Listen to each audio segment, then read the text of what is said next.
Assalamualaikum warahmatullahi wabarakatuh. Saya Julian Priantara dari Fakultas Hukum, eee, NIM 2018 0610 197. Di sini saya akan menyampaikan hasil pekerjaan saya yang berjudul Kerusakan Lingkungan Hidup Akibat Limbah Industri. Eee, Limbah industri berpotensi besar dalam pencemaran lingkungan, karena menyebabkan menurunnya kualitas lingkungan hidup serta merusak ekosistem alaminya. Dampak negatif dari ini, bisa kepada menurunnya kualitas lingkungan hidup, baik karena terjadinya pencemaran atau kerusakannya sumber daya alam adalah timbulnya ancaman atau dampak negatif terhadap kesehatan. Menurunnya nilai estetika atau kerugian ekonomi. Mmm, Langkah pencegahan pada prinsipnya mengurangi pencemaran dari sumbernya untuk mencegah dampak lingkungan yang lebih berat. Di lingkungan yang terdekat, misalnya dengan mengurangi jumlah sampah yang dihasilkan menggunakan kembali atau reuse dan daur ulang recycle.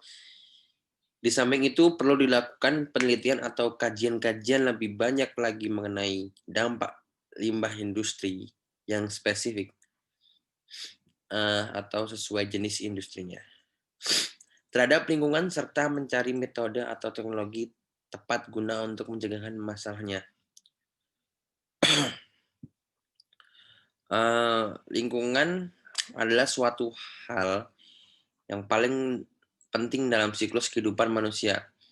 Dalam Undang-Undang Nomor 32 Tahun 2009 tentang Pelindungan dan Pengelolaan Lingkungan Hidup pada Pasal 1 Ayat 1 yang berbunyi, lingkungan hidup adalah kesatuan ruang dengan semua benda, daya, keadaan, dan makhluk hidup, termasuk manusia dan perilakunya, yang mempengaruhi alam itu sendiri. Kelangsungan perikehidupan dan kesejahteraan manusia serta makhluk hidup lain. Lingkungan sebagai sumber daya merupakan aset yang dapat mensejahterakan masyarakat. Hal ini sesuai dengan Perintah Pasal 33 Ayat 3 Undang-Undang Dasar Republik Indonesia tahun 1945 yang menyatakan bahwa bumi, air, dan kekayaan alam yang terkandung di dalamnya dipergunakan untuk sebesar-besarnya kemakmuran rakyat.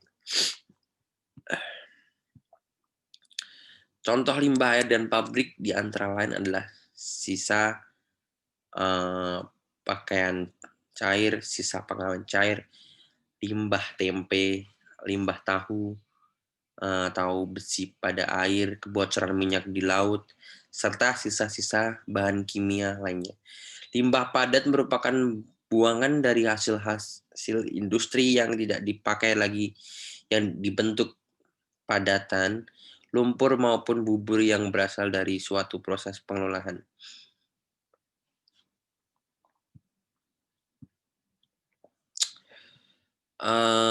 Dalam perkembangan globalisasi yang bermunculan teknologi canggih yang mendorong kehidupan manusia, namun dalam perkembangan teknologi memiliki dampak terhadap lingkungan.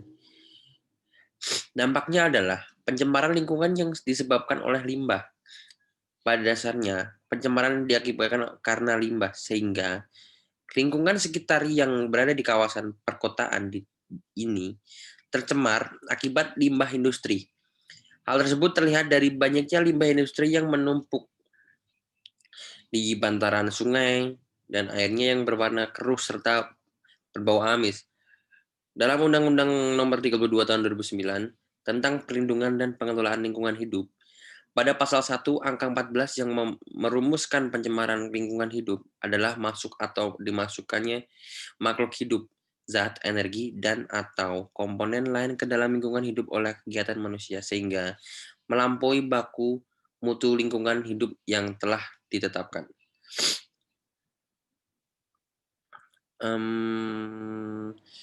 Kesimpulan dari ini, Pembangunan yang mengandalkan teknologi dan industri yang mempertahankan tingkat pertumbuhan ekonomi, serta seringkali membawa dampak negatif bagi lingkungan hidup manusia.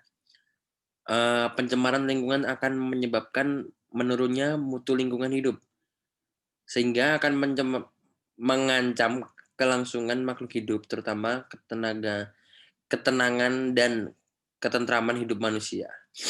Mmm, Saran dari saya, limbah industri harus ditangani dengan baik dan serius oleh pemerintah daerah di mana wilayahnya terdapat industri.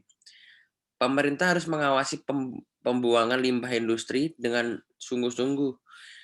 Pelaku industri harus melakukan cara-cara pencegahan pencemaran lingkungan dengan melaksanakan teknologi bersih, memasang alat pencegah pencemaran, melakukan proses daur ulang, dan yang terpenting harus melakukan pengelolaan limbah industri guna menghilangkan bahan pencemaran atau paling tidak meminimalkan bahan pencemaran hingga batas yang diperbolehkan. Terima kasih. Sekian presentasi dari saya. Apabila ada kesalahan, saya mohon maaf. Wassalamualaikum warahmatullahi wabarakatuh.